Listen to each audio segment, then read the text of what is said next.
Debate. The Honourable Parliamentary Secretary to the Minister of Justice. Merci, Monsieur le Président. I am Thank you, Mr. Speaker. House of Commons today and speak about the motions moved by the member for Sarnia-Lambton. Before I begin, I would like to acknowledge the work of the Standing Committee on Health in its study of Bill C-45, an act respecting cannabis, and to amend the Controlled Drugs and Substances Act, the Criminal Code, and other acts. That committee heard from nearly 100 witnesses in 5 days. The committee's deliberations resulted in the adoption of 20 amendments that contributed to improving various aspects of the bill. These were informed by the insight and advice of the many witnesses, both domestic and international. I want to thank the members of the committee for this thoughtful review of the bill and efforts to improve the proposed legislation. Bill C-45 follows through on our government's commitment to legalize, strictly regulate, and restrict access to cannabis in a way that protects Canadians, including our youth, and removes profits from the hands of criminals and organized crime. In my remarks today, I would like to further explain some of the reasons why our government's approach to cannabis is the right one, Madam Speaker. The motion put forward by the member for Sarnia-Lambton would effectively prohibit adults from cultivating any cannabis plants on their own property. This stands in sharp contrast to the approach proposed by our government, which would allow adults to grow up to 4 cannabis plants on their property for personal use. First, let me remind the members of this House that our proposed legislation was informed by the sound and extensive advice of the Task Force on Cannabis Legalization and Regulation, which was chaired by the Honourable Anne McClellan.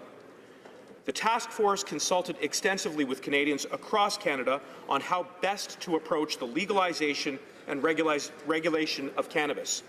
They heard from youth, cannabis consumers, industry, Indigenous communities, provincial and territorial governments, law enforcement, municipalities, regulators in other jurisdictions, public health and safety experts, researchers, Madam Speaker, and the list goes on.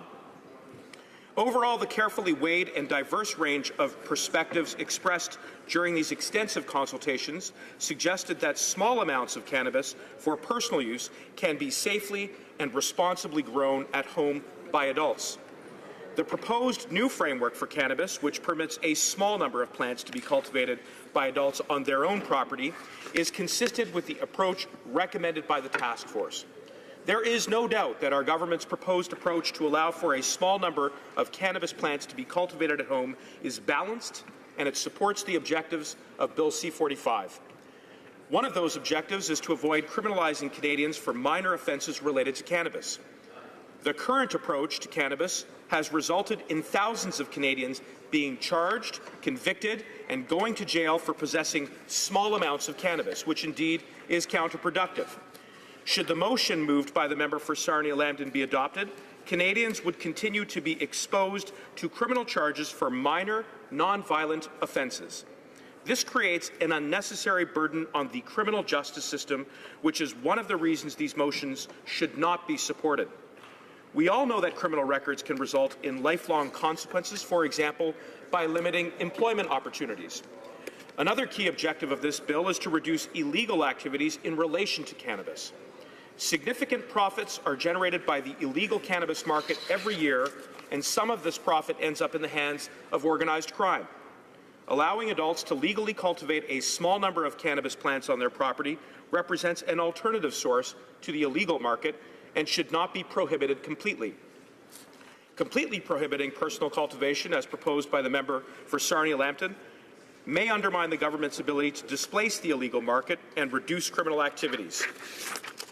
Setting a limit on the number of plants an adult may grow is a reasonable way to distinguish between responsible adults who wish to grow a limited number of cannabis plants at home and cannabis cultivated to supply and drive the illegal market. This is why other jurisdictions have taken a similar path. As the federal framework has also been informed by international experience and best practices, I would note that in jurisdictions where cannabis is legal and strictly regulated, only one, Washington State, that state has maintained a prohibition on personal cultivation. Other jurisdictions, including Colorado, Oregon, and California, set provisions that restrict the number of plants that can be grown, such as the ones included in our own Bill C-45. Permitting personal cultivation in limited amounts is consistent with our government's approach to allow Canadians access to a legal source of cannabis while setting a clear threshold to help law enforcement identify criminal organizations supporting an illegal market. To be clear, Madam Speaker, permitting personal cultivation of cannabis of a limited number of plants does not mean open season for cannabis. On the contrary, the selling of home-cultivated cannabis would still be a criminal offence, and growing more than 4 plants would be prohibited and prosecutable.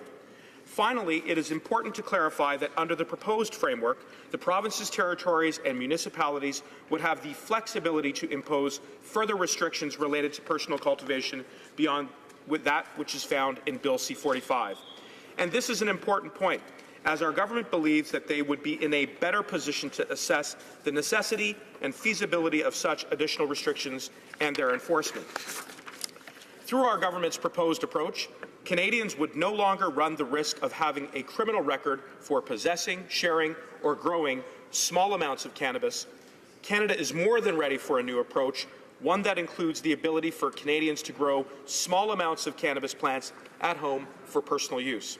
Again, the motion moved by the member for Sarnia-Lambton goes against the key objectives of the bill, and therefore we would recommend that all members of this House vote it down. It would also undermine our government's efforts to displace the illegal market and reduce criminal activities around cannabis. I am confident that the new legal framework that we are proposing, including the current provisions of that bill, which allow for personal cultivation of a small number of plants at home, is the best path forward for all Canadians. Thank you, Madam Speaker. Merci. Questions and comments? The honourable member.